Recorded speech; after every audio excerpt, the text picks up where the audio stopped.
Essentially, every enterprise these days is looking to benefit from cloud computing. And that's no surprise. After all, cloud computing is an amazing technology that can provide fully managed platforms, auto-optimizing and even auto-healing operations, per-second billing, pre-trained machine learning models, and globally distributed transactional data stores.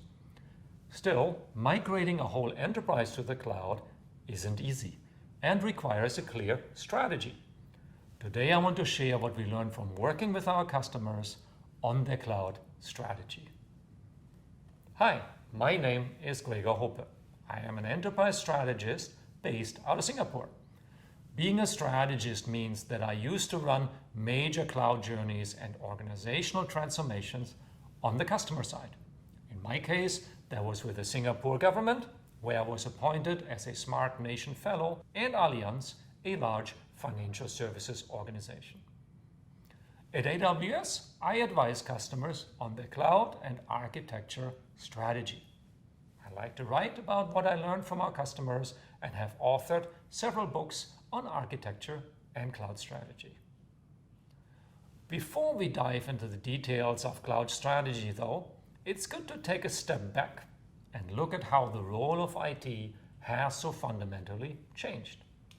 Traditional IT is important. It's a critical part of the business, but it isn't a differentiator. It was designed to what I call make digital copies. Right? It would take an existing business process and make it faster, more reliable, more accurate, and cheaper. And that's great, but it doesn't change the way you do business.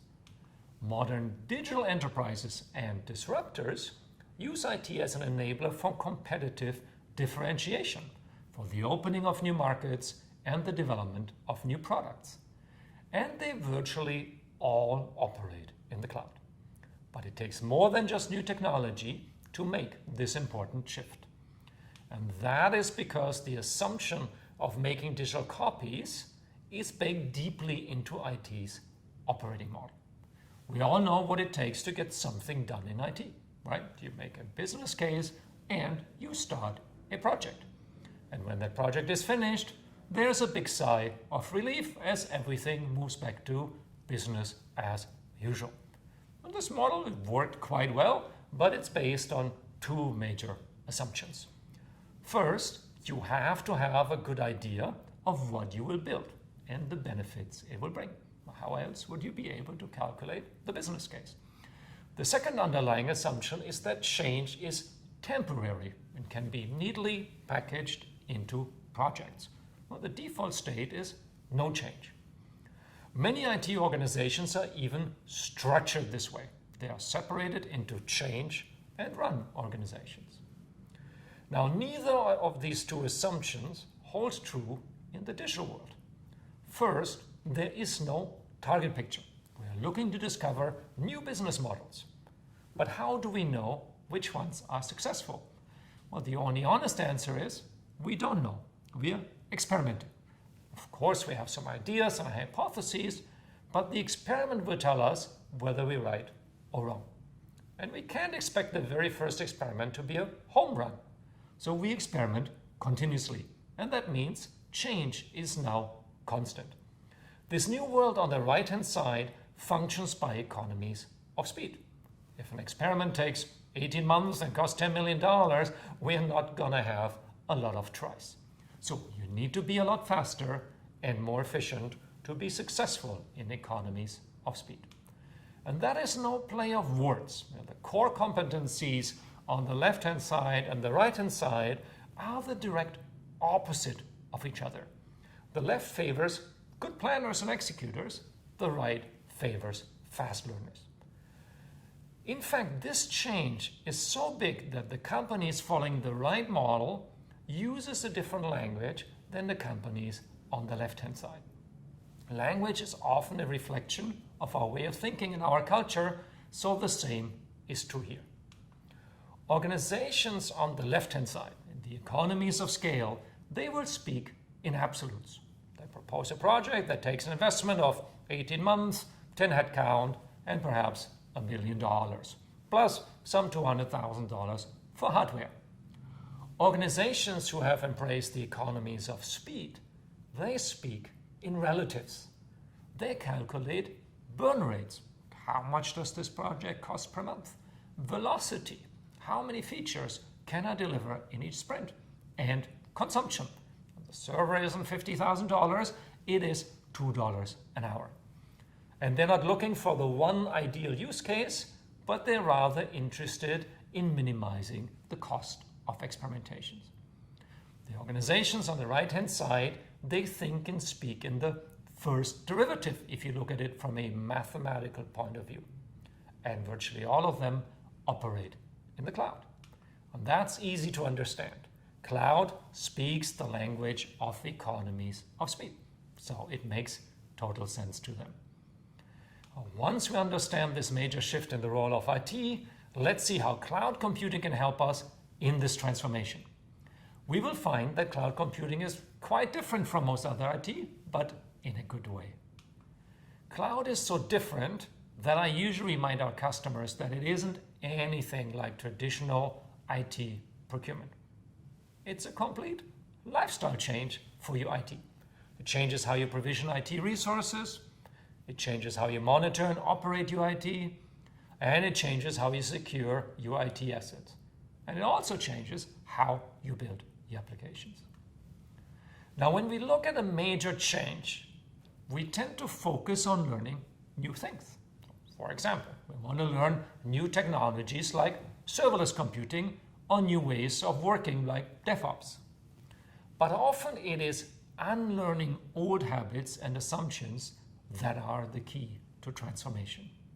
Let's start with IT's favorite asset, a server or a virtual machine. Now, what is a server really? Well, a server is a piece of expensive hardware that uses a lot of power, turns most of that power into heat, which requires more power for cooling. Oh, and it'll also be obsolete in a few years. Now, looking at it from that point of view, it isn't surprising that digital companies aren't too keen on servers. Servers are not an asset. They're actually a liability. What people want to do is they want to run applications. Applications deliver business value. The servers are merely a means to that end. And that means we should look at cloud from the point of view of servers and infrastructure. Because when most organizations look at cloud, they see virtual machines, networks, and storage. Well, then they look in their organization, who deals with those things? Well, that'll be the infrastructure and operations teams. So the natural move is to assign the cloud migration to those teams. But careful, driving the cloud journey from infrastructure alone runs the risk of taking all your existing infrastructure and processes to the cloud. And that is more likely to get you yet another data center than it is to get you to the cloud. And I personally have yet to meet one IT executive who actually wants one more data center. So you're going to want to have a balanced strategy that acknowledges infrastructure needs like cost, availability, and security, but equally emphasizes application and software delivery. Now that we had a chance to rethink what cloud means for our IT, it is time to devise a strategy. Strategy is a word that's being used a lot, but it doesn't mean the same thing to everyone. So first, let's listen to what some smart people have said about strategy. Michael Porter, the author of about 20 books and a professor at the Harvard Business School, remind us that strategy isn't so much about what you will do, but it's very much about what you will not do. Even large and successful organizations are operating under constraints. Even if you have an infinite budget, wouldn't that be nice? You will still be limited by the number of qualified people you can hire, and you'll be equally limited by your ability to coordinate all those people. And that's why goals are not a strategy. Goals are great. All these are meaningful objectives, but they aren't a strategy. A strategy defines how you're planning to achieve those goals. That's a bit harder because goals are essentially wishes and making wishes is free, but wishes don't necessarily come true. That's what you need a strategy for. I haven't written 20 books, or at least not yet, but I also have a view on strategy.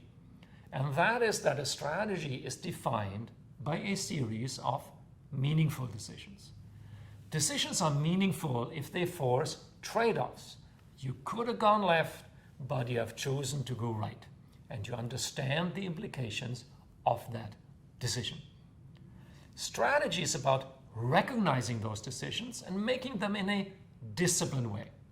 That's what I want to show you today. The best way to assure consistent decision-making in line with your strategy is to use principles and decision models. Let me explain how they work.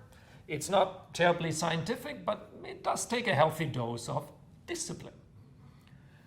A decision is about selecting one of multiple available choices. That sounds simple enough, doesn't it? But this implies two important steps already that are often overlooked. First, you need to be aware when you are making a meaningful decision. And that's not easy in the complexity of enterprise IT. Decisions are being made all the time. Every line of code is a decision. So you need transparency into which decisions are meaningful. Second, you need to lay out the options and make sure you didn't forget any. You might actually have a lot more options than you initially thought. After those two important steps, it's time to make a selection. And for that, you rely on your strategy. But your strategy is likely to be rather high level. So to assure consistency in decision making, you want to have a set of principles. Those principles translate the strategy into the decisions. The way those principles works is best explained with a few examples. So here are some principles that we have used with customers. That doesn't mean they're the right principles for you, but it's nevertheless useful to have a look. Well, I would guess that a few of these will also match your situation. A good principle to have is to value business benefit over technical metrics. If you migrate 100% of your infrastructure, that's a great technical achievement and certainly one we can help with. However, your users won't know unless they see better performance, improved reliability, or frequent releases of new features. So make sure that what you do down in the engine room actually translates into something that's visible to the business and your users. Many of the principles we see here, they're worded in a way that emphasizes X over Y. Well, that's similar to the Agile Manifesto, and it highlights the fact that principles help you make trade-offs. For example, you're trying to predict the ideal scenario might seem very efficient, but only if you live in a predictable world. Most of us don't, especially in 2020 and 2021. So agility will be more efficient. The value that these principles bring is measured by how often you use them when making a decision. A great example are our 14 leadership principles. You might have heard about customer obsession, bias for action, thinking big, or diving deep. At Amazon, we use these principles all the time in our discussions. And that's what you should do. Principles don't make great posters. They are meant to be applied. In addition to principles, decision models are a great way for your strategy. Transforming your applications can do amazing things. You can break up monolithic applications into microservices. You can decouple your data architecture. You can automate your software delivery. And you can benefit from fully managed operations. And all the while, you can improve your security posture by implementing automated guardrails. All those take effort. So you need to choose how much change you can make to each application or group of applications. The most popular model to decide is what we at AWS call the 6 R's, which actually have evolved to become 7 R's. Refactoring or re-architecting your application gets you the most benefit, but it also takes the most effort. So instead, you could re-platform your application, which means to update the runtime middleware to a more modern version or to move to a managed runtime like we offer them at AWS. Or you could repurchase a new commercial applications or simply rehost your existing applications by lifting and shifting it to the cloud. Or even easier, you could make the migration a drag and drop exercise with products like VMware Cloud on AWS. Lastly, you could also leave things as they are or retire the application altogether. You'll be surprised how much of an average organization's IT estate is actually unused. So, a lot of choices, but how do you pick? Again, there are many principles you could apply here, but one that I find being used too rarely is by the level of control you have over the application at hand. Your IT estate essentially falls into three simple categories. Right? There's commercial software that you bought and likely configured and customized. There's software that a partner or integrator built to your specifications, probably using common components. And last, there's software that you build in-house. For commercial applications, your options of re-architecting or even re-platforming, they're likely limited. A system integrator might be able to do it for you, but it might cost you, and it'll depend on their available skill set and how they architected your application. For your own software, you have all the options. However, that doesn't mean that the trade-offs go away. Re-architecting a major application will tie up resources. This decision model is very simple, but that's exactly what you want. Good models simplify decision-making. They don't make it more complicated. A model also isn't meant to tell you what to do. It's meant to tell you how to decide what to do. That's also the way I approach it in my book on cloud strategy. You know your business and your context best. So you should decide, but get help in making the best decision. Think of models like a checklist. Pilots who are extremely well trained and experienced, they regularly use checklists. So checklists and models are a great tool. Here's another simple but very effective decision model that's also part of my book. Many organizations assume the 6 or 7 R's are a single decision, but in reality it's actually a sequence of decisions. And we can plot those decisions onto this canvas. On the horizontal axis, we see the migration, moving out from your on-premises data center to the cloud. Meanwhile, the vertical dimension represents the extent to which you will modernize or re-architect your applications. So, for example, you might decide to re-platform your application to a new application server and test that everything works well. Then you migrate out to the cloud, but you take advantage of automation. For example, infrastructure as a code or fully managed services that we offer. For example, you might use Amazon RDS, our relational database service.